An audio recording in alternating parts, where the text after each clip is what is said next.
¿Qué puede hacer más por un país? ¿Una cabra y un pozo? ¿O $1.000 millones en ayuda internacional? La pregunta, de primeras, parece casi absurda, como un acertijo sin sentido.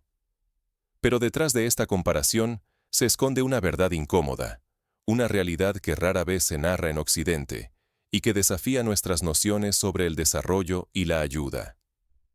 Es la historia de Burkina Faso, una nación africana que durante años fue sinónimo de guerra, éxodo masivo y desesperanza, pero que hoy empieza a reescribir su destino, no con promesas externas, sino con la fuerza de sus propias manos. Durante décadas, Burkina Faso fue visto en el imaginario internacional como un caso perdido, un territorio azotado por la violencia y la pobreza, una tierra de la que millones de personas huían con la esperanza de encontrar algo mejor. El país era mostrado en los medios como un receptor pasivo de caridad internacional, un lugar donde las ONGs y las grandes agencias desplegaban proyectos millonarios, muchas veces sin resultados duraderos. Sin embargo, en el corazón polvoriento del norte de Burkina Faso, algo inesperado comenzó a germinar. El renacimiento local no vino de fondos multimillonarios ni de discursos en conferencias de donantes.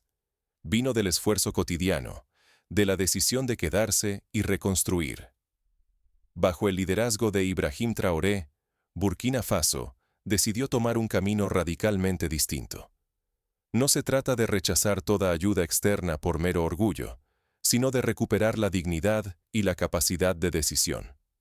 Pozos cavados por vecinos, cabras pastando donde antes solo había miedo, semillas germinando en campos que parecían condenados al abandono. Son pequeños actos que, sumados, han desatado grandes cambios. La confianza, que alguna vez parecía perdida, regresa poco a poco a manos de quienes nunca se resignaron. Así surge la pregunta central.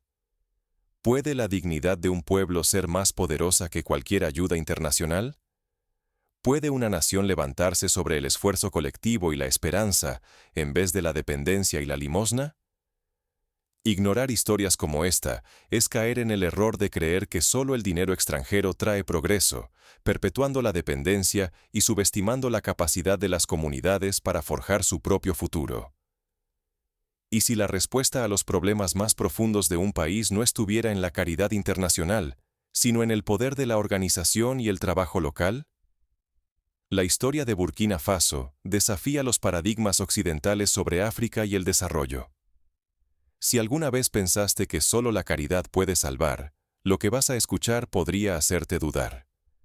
Para entender cómo un país devastado decidió renacer desde abajo, primero hay que mirar el contexto que hizo urgente y necesario ese cambio.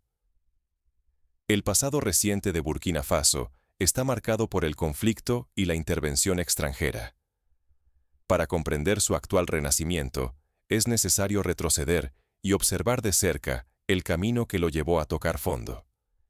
En apenas 2 años, más de 2 millones de personas abandonaron sus hogares en Burkina Faso. 2 millones. No es solo una cifra, es el equivalente a toda la población de países como Eslovenia o Letonia, dejando todo atrás. ¿Cómo se sigue adelante cuando todo lo que queda es miedo y desarraigo? Cuando familias enteras ven desaparecer en una noche generaciones de recuerdos y raíces.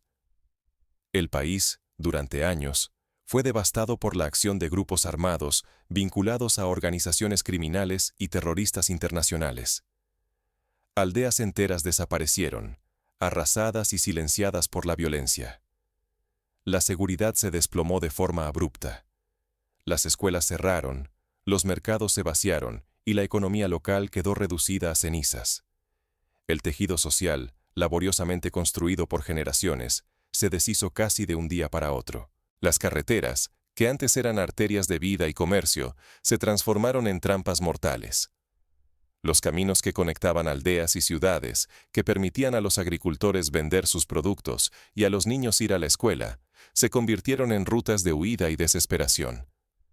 La rutina fue reemplazada por una huida constante, un éxodo silencioso, donde cada jornada era una apuesta por la supervivencia. Sí, la ayuda internacional llegaba, pero no podía llenar el vacío de un país que parecía haber sido borrado de la esperanza misma. En medio de ese abismo, Ibrahim Traoré asumió el mando. Su diagnóstico fue claro y tajante. Sin seguridad, ni la ayuda más generosa, ni la dignidad más férrea pueden florecer. Lo que está en juego es mucho más que el presente. Es la existencia misma de la nación. La pregunta no era solo cómo reconstruir, sino cómo evitar que el país desapareciera del mapa y de la memoria colectiva. Traoré lanzó una estrategia urgente, frontal y profundamente pragmática. Ordenó la creación de batallones de intervención rápida, unidades móviles y bien entrenadas que entraron en los territorios más peligrosos para recuperar rutas y abrir corredores humanitarios.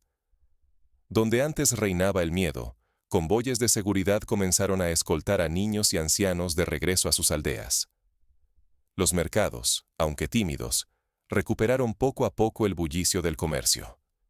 Este despliegue no fue solo una operación militar, fue el inicio de la reconstrucción del tejido social. La prioridad era innegociable. Sin control del territorio, todo lo demás era imposible. Pero cada metro recuperado era solo el primer paso. Porque la verdadera lucha no era solo contra los hombres armados, sino contra la ausencia de futuro, contra la lenta desaparición de la vida cotidiana y la dignidad. Pero, ¿es posible reconstruir algo más profundo que la seguridad? ¿Puede una nación volver a levantarse desde sus propias raíces sin depender de lo externo? La historia nos ofrece ejemplos que invitan a la reflexión. Tras la Segunda Guerra Mundial, la reconstrucción de Japón no se basó solo en la ayuda estadounidense, sino en la movilización colectiva de la sociedad japonesa, en la disciplina y la voluntad de millones. En Corea del Sur, la transformación se apoyó en la reforma agraria y la educación local, más que en la simple llegada de recursos externos. La pregunta es universal. ¿Qué ocurre cuando un país decide confiar primero en su gente? En Burkina Faso, algo similar está en marcha. ¿Qué sucede cuando un ejército no solo libera, sino que permanece y aprende el nombre de cada aldeano? Esa pregunta está redefiniendo la seguridad en el país. Tras expulsar a los grupos armados, el gobierno de Ibrahim Traoré no permitió que la victoria fuera efímera. Envió a la policía y la gendarmería, no para marcharse después, sino para quedarse, patrullar y escuchar. Se integraron en la vida cotidiana, mediando disputas, protegiendo a los más vulnerables y restaurando la rutina donde antes reinaba el miedo. Esta presencia continua va mucho más allá del control territorial. Apunta al terreno humano. Aquí, la seguridad se construye con humanidad. Los agentes conocen los rostros y las historias de cada familia, comprenden los conflictos y ayudan a resolverlos, inspirando confianza lentamente. Así, la seguridad deja de ser solo cuestión de armas y uniformes. Se convierte en un tejido social resistente al caos y a la violencia, un escudo invisible forjado por la convivencia diaria. El efecto es inmediato y visible. Mercados que llevaban años en silencio ahora vibran de nuevo. Mujeres venden mijo y ñame, hombres reparan motocicletas, niños corren hacia la escuela con mochilas improvisadas. Familias que antes huían hacia el sur, ahora regresan a sus hogares. Las escuelas abren bajo la sombra de los árboles, los pozos vuelven a llenarse de risas y conversaciones. No es propaganda. Más de 1 millón de desplazados están retornando, apostando su futuro a la estabilidad recuperada. Este renacimiento choca con la mirada occidental, que suele ver toda presencia armada como militarización. Para muchos observadores externos, la imagen de soldados y policías en las calles evoca control y autoritarismo. Pero para los propios burkineses, ese uniforme significa dormir sin miedo, que un niño pueda pastorear sus cabras sin ser extorsionado. Aquí, la reconstrucción no se impone desde arriba, se cultiva desde lo local, con nombres, costumbres y decisiones propias. Sin embargo, este logro es frágil. Si la seguridad se impone sin comunidad, si la confianza no echa raíces, todo puede desmoronarse. La paz y el sentido de pertenencia requieren tiempo y cuidado. Basta una grieta en la confianza para que el miedo vuelva a colarse. El reto es mantener ese equilibrio delicado, evitar la dependencia de la fuerza y fomentar la autosuficiencia social. Existen ejemplos históricos que ilustran este desafío. En Afganistán, la presencia internacional logró expulsar a los talibanes, pero la falta de integración local y la ausencia de instituciones sólidas hicieron que la paz fuera efímera. En contraste, en Ruanda, la reconstrucción tras el genocidio fue posible porque la comunidad se implicó en la justicia y la reconciliación, tejiendo poco a poco la confianza perdida. Pero Traoré lo sabe bien. La paz, sola, no llena los estómagos. La próxima batalla se libra en el campo, donde la soberanía alimentaria será la clave para que la dignidad y la esperanza perduren. Sin comida suficiente, sin recursos locales, cualquier avance en seguridad puede desvanecerse en cuestión de meses. Ahora, con los pueblos respirando en libertad, la atención se desplaza a la tierra y al trabajo colectivo. La reconstrucción social solo será duradera si la autosuficiencia alimentaria se convierte en realidad. Aquí entra en juego el ejemplo de la Revolución Verde en Asia, que demostró cómo las mejoras en la producción agrícola pueden transformar sociedades enteras. En Burkina Faso, la revolución germina desde abajo. Semillas, agua y cabras desafían la idea de que el destino está sellado por la escasez. Lo que parecía utopía hace apenas unos años, hoy se ve en los campos y en los mercados. La recuperación se mide en dignidad, no solo en cifras de seguridad. Ibrahim Traoré apostó por una estrategia agropecuaria nacional inédita.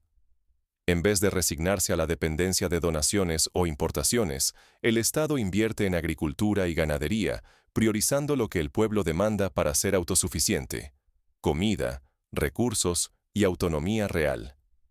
Uno de los frentes más audaces es el programa de alimentación escolar, abastecido exclusivamente por productores locales. El gobierno compra directamente a agricultores y ganaderos, asegurando precios justos y un mercado estable. Así, los alimentos viajan del campo a las aulas, llenando estómagos y renovando el futuro de toda una generación. Este modelo tiene precedentes exitosos. En Brasil, el programa de alimentación escolar basado en compras locales fortaleció la agricultura familiar y mejoró la nutrición infantil. En Etiopía, proyectos similares han permitido a comunidades rurales resistir sequías y crisis alimentarias. Burkina Faso adapta estas ideas a su realidad, demostrando que la innovación no requiere siempre tecnología de punta, sino organización y voluntad colectiva. Para las familias desplazadas y quienes lo perdieron todo, la ayuda estatal ya no es caridad, sino herramientas para renacer. Se entregan kits de reconstrucción, cabras, vacas, semillas y acceso a mercados, devolviendo a miles la capacidad de producir riqueza y retomar el control de sus vidas. El Estado acompaña este proceso con formación técnica, microcréditos y asesoría, para que cada familia pueda convertir la ayuda en un proyecto sostenible. El impacto social es profundo y disruptivo. Mujeres y jóvenes, antes relegados, ahora lideran cooperativas, participan en cadenas productivas y recuperan un rol esencial en sus comunidades. El modelo es circular y local. Lo que se produce se consume, lo que sobra se transforma y se vende más allá de la aldea. Este principio de economía circular es el mismo que ha impulsado el desarrollo sostenible en países como Dinamarca y Holanda. La infraestructura acompaña el cambio. Se instalan mataderos comunitarios, plantas de procesamiento y sistemas de cadena de frío, permitiendo conservar productos, agregar valor y abrir puertas a mercados regionales. Se trata de prosperar juntos, no solo de sobrevivir. Estas inversiones, aunque modestas en escala, generan empleos y fortalecen la identidad local. Sin embargo, la apuesta es arriesgada. Si la estrategia falla, el país podría caer de nuevo en la dependencia y la marginación. Pero si triunfa, Burkina Faso sentará las bases de una nación libre, capaz de decidir su rumbo sin pedir permiso. Es una lección de humildad y coraje que recuerda los procesos de emancipación en América Latina, donde países como Bolivia o Ecuador apostaron por la soberanía alimentaria y la valorización de la producción local. Mientras los resultados empiezan a notarse en la vida cotidiana, surge una pregunta: ¿Cuánto puede durar esta transformación ante los desafíos internos y las presiones externas? La respuesta aún está en construcción. El país enfrenta retos como el cambio climático, la volatilidad de los precios internacionales y la presión de actores extranjeros que buscan influir en sus decisiones. Sin embargo, la fuerza de la comunidad y la adaptabilidad local pueden marcar la diferencia. ¿Qué sucede cuando un Estado deja de ver a su pueblo solo como víctimas y empieza a reconocerlos como autores de su propio destino? Esa pregunta es el corazón de la revolución silenciosa en Burkina Faso. Aquí, más allá de la guerra y la ayuda extranjera, el país apuesta por sistemas sociales diseñados a la medida de su gente. Todo arranca con el registro social único, una base de datos nacional que identifica a cada familia y les garantiza acceso inmediato a los programas públicos. Nadie queda invisible ni marginado en las decisiones clave. Este sistema recuerda a los padrones ciudadanos implementados en Uruguay y Chile, que permitieron focalizar la ayuda y reducir la desigualdad. Luego está el programa de apoyo a microproyectos de vida. No se trata solo de transferencias monetarias.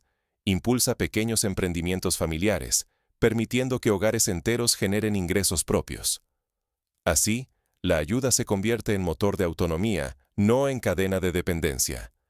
Ejemplos similares han tenido éxito en Bangladesh, donde las microfinanzas han ayudado a millones de mujeres a salir de la pobreza. Sin embargo, la innovación más profunda podría ser el seguro de salud universal. El RAMU ofrece protección básica, cubriendo enfermedades y tratamientos frecuentes sin importar el dinero ni el lugar de residencia. La salud deja de ser privilegio. Se vuelve derecho concreto para todos. Sistemas como este han transformado países como Costa Rica y Tailandia, donde la cobertura universal ha mejorado los indicadores de salud y la esperanza de vida. Estos sistemas no operan de forma aislada. Gracias a su diseño modular, la identidad, la seguridad, los medios de vida y la salud están conectados. Un niño que regresa a su aldea es inscrito en el registro, recibe atención médica y su familia accede a apoyo económico, todo coordinado y sin burocracia interminable. Esta integración permite respuestas rápidas ante emergencias, como epidemias o sequías, y fortalece la cohesión social. El impacto es visible. La resiliencia del país ya no depende de discursos ni de la voluntad de donantes extranjeros, sino de cimientos sólidos y visibles, levantados por manos locales. Si estos sistemas fracasan, el olvido y la invisibilidad pueden volver. Pero si prosperan, la esperanza y el sentido de pertenencia florecen para toda una generación. La gran lección para el mundo es clara. La dignidad no se importa ni se impone. Se cultiva desde abajo, y cada comunidad puede trazar su propio camino hacia la resiliencia. Casos como el de Burkina Faso demuestran que, con organización y liderazgo local, es posible revertir décadas de dependencia y estancamiento. Pero, ¿cómo se sostiene este modelo ante amenazas externas y presiones internas? La clave está en la determinación colectiva y en la capacidad de adaptación local. Un ejemplo.